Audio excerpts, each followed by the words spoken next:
Hi hello friends, మరో మంచి వీడియోతో మేము ముందుకు వచ్చాను. శ్రీకాకుళం జిల్లాలో పాతపట్నం మండలం బ్రహ్మరాజపాలెంలో స్వయంభూ శివాలయం ఉందని మీకు తెలుసా?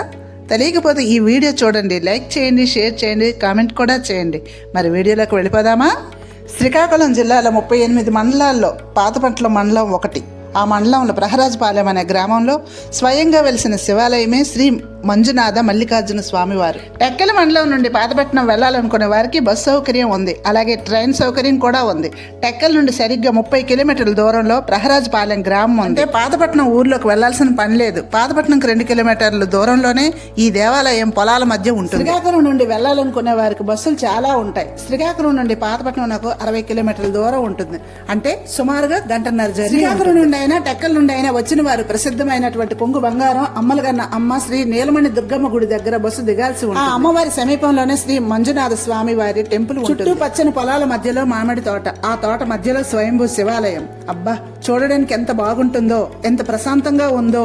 వెళ్లి చూడడమే తప్ప మాటల్లో చెప్పలేము, అంత బాగుంటుంది ఈ దేవాలయం. మరీ పురాతనమైనది కాదండి. ఈ మధ్యనే అంటే 2010-2011 సంవత్సరంలో జాడ చిరంజీవులు అనే రైతు పొలం, అతని పెద్ద కుమారుడు జాడ ప్రభాకర్ రావు ఒక రోజు పొలం దున్నుతుండగా నాగలికి అడ్డుగా ఏదో తగిలింది. నాగలి వెనక్కి తీసి మళ్లీ దున్నుతుండగా మళ్లీ అడ్డుగా ఏదో తగిలింది. నాగలితో గట్టిగా మట్టిని పెకిలించి తీయగా శివలింగం బయటపడింది. అతడు ఆశ్చర్యపోయాడు.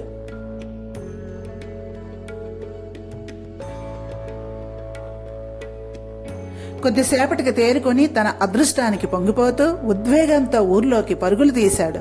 అతని పరుగు చూసిన వారంతా ఏమైందని అడుగుతున్నా ఆగకుండా ఇంటికి పోయి కుటుంబ సభ్యులకు తెలియజేసి నిమిషాల వ్యవధిలోనే ఊరంతా తెలిసింది. గ్రామ ప్రజలు ఆశ్చర్యంతో ఆనందంతో ఆ పొలం వద్దకు పరుగులు పెట్టారు. గంటల వ్యవధిలోనే చుట్టుప్రక్కల గ్రామాలకి ఈ విషయం తెలిసి జనాలు తండోపతండాలుగా వచ్చి స్వయంగా వెలిసిన శివలింగాన్ని చూసి తన్మయం చెంది పూజలు చేశారు. వెంటనే ఆ గ్రామ ప్రజలు మరియు మరికొందరు దాతలు ముందుకొచ్చి దేవాలయాన్ని సుందరంగా నిర్మించారు. స్వయంగా వెలిసిన శివలింగం కాబట్టి ఏ క్షణాన అయితే శివలింగం బయటపడిందో ఆ క్షణంలో ఆరుద్ర నక్షత్రం ఉండడం వలన ఆ స్వయంభూ లింగానికి శ్రీ మంజునాథ మల్లికార్జున స్వామి అని నామకరణం చేశారు.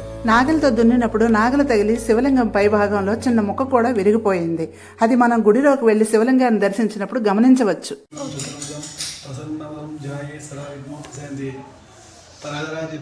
పాతపట్నంలో శ్రీ మంజునాథ మల్లికార్జున స్వామివారి స్వయంభూలింగం పొలంలో దున్నుతున్నప్పుడు నాగలికి దున్నుతున్నప్పుడు దొరికిన శివలింగం స్వయంభూ మంజునాథ మల్లికార్జున స్వామి.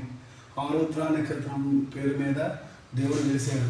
అందువల్ల స్వామివారికి శ్రీ మంజునాథ మల్లికార్జున స్వామివారిని పేరు పెట్టారన్నమాట. అది శ్రీ మంజునాథ మల్లికార్జున స్వామివారి ఎవరి కోరికలను నెరవేర్చే మంజునాథ స్వామి. ఎల్లవేళ అందరికీ దయా దాక్షంతో చూసే స్వామివారు అందరికీ కరుణామూర్తిగా ఎవరి కోరికలు తీర్చే మంజునాథ స్వామిగా వెలిసారన్నమాట.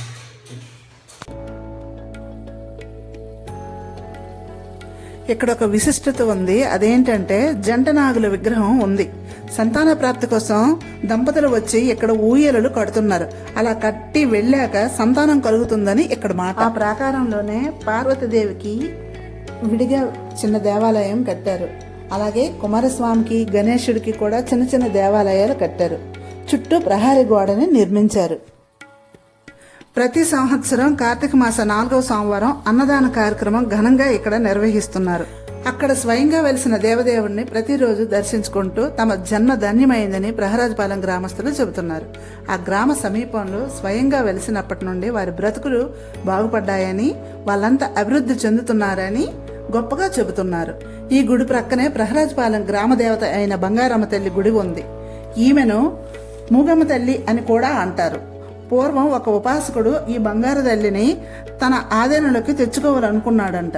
కానీ ఈవిడ నిరాకరించారట. అందువలన ఆ ఉపాసకుడికి కోపం వచ్చి బంగారమ్మ తల్లి నోరు కట్టేశాడట. అందువలన ఆమె మాటలాడలేక మూగమ్మ తల్లి అయిందని అక్కడ వారు చెప్పారు. ఈ గుడి కూడా చాలా బాగుంది. ఓకే ఫ్రెండ్స్, విన్నారుగా? మరి ఇంకెందుకు ఆలస్యం? ఎలాగో ఇప్పుడు కార్తీక మాసమే కదా, ఓసారి వెళ్ళి శ్రీ మంజునాథ మల్లికార్జున స్వామి వారిని దర్శించి పునీతులవ్వండి. ఉండనా మరి? Bye bye.